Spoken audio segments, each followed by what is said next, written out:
Welcome to Thriving Tribesmen. My name is Kuri, your host, and I'm excited to be making this episode. So one of the things that I've been speaking to clients about is pity sex. And when that is presented, generally it's your partner who she's sort of feeling guilty. She realizes that it's been a long time since you've had sex.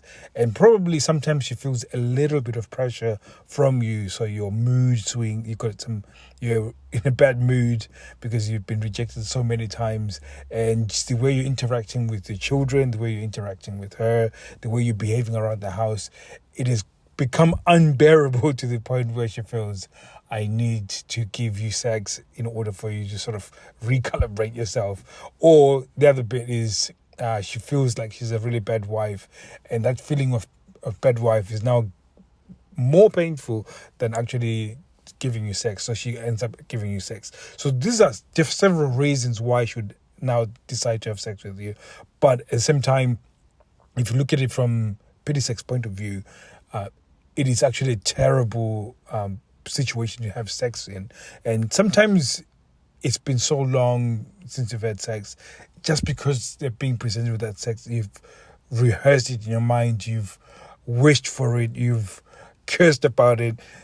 Because it's being presented, you take it and you go as quick as possible before she changes her mind. And usually this is sort of the mindset that takes over. And sometimes it's almost it's happening, let me try and make it the best performance that I've ever done before, so that she can really see how much she's missing it.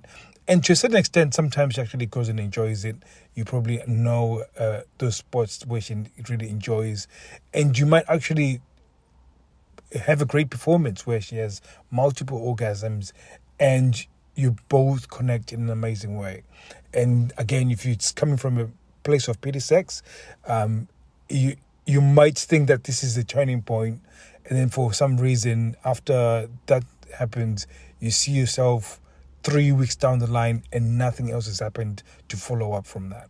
And the reason why this happens is because, like I said, it comes from this negative standpoint. Whenever the motivation for seduction is coming from a negative standpoint, generally the interaction, the memory of the interaction still comes from a negative place. So they'll look at themselves and think, how's that feeling when that happened? And the reminder will be the push that they had to move in order for that to happen. So again, it becomes back to what we were talking about a few weeks ago, talking about comfort. And this is sexual comfort that you were talking about. How do you build sexual comfort in order for you to actually convert a pity sex into sexual success? And this is where it comes down to. The question that I got from a client was, do I hold off pity sex and say no pity sex? Generally, I would do that. I would personally say, you know what, we're both not at the right place.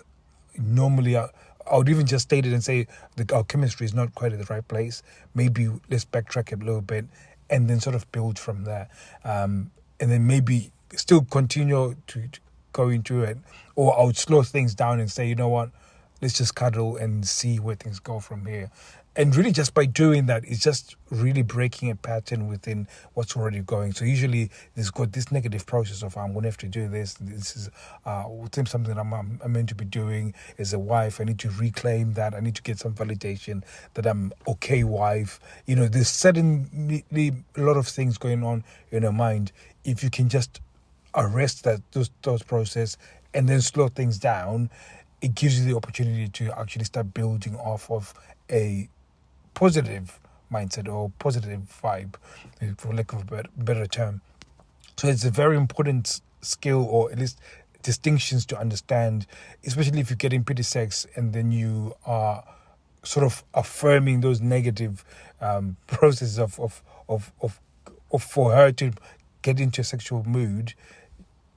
A lot of it is built up from a negative standpoint, and when you have sex with her from that standpoint, it actually compounds itself, and then really you continue on with this sexless relationship. But if you can slow things down, I'm not saying don't have sex with her, I'm just saying you can slow things down, and by slowing things down, it gives you an opportunity to really reframe that whole interaction into a very positive one. And when you can do that, then you can build onto something. You can see that the frequency will become shorter. Instead of waiting for 3 weeks for another session, it will be maybe a week, maybe another 4 days or 5 days. And then this is how the frequency ends up coming up. So if you want to learn more really how to do this is an overview of how to do it. And you want to learn how to do this, we've got a custom seduction seduction session for you, where we find out what's going on in the relationship, and then we walk you through how to do this. So how do you actually do this? How do you implement it into your relationship? And we'll give you this for absolutely free.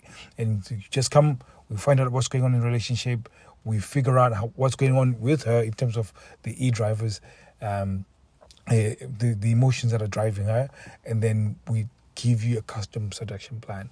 And then, by the way, it's not a sales call, it's an opportunity for us to actually see if you actually qualify for the Reignited Men. So you're not going to be invited to join Reignited Men. Like I said, we're selecting people that are coming on. There's been a few people that have come in that have selected, that have qualified to go in. So you might not even qualify, but you might actually have a strategy that will then give you the plans and the actions to take to move you to sexual success.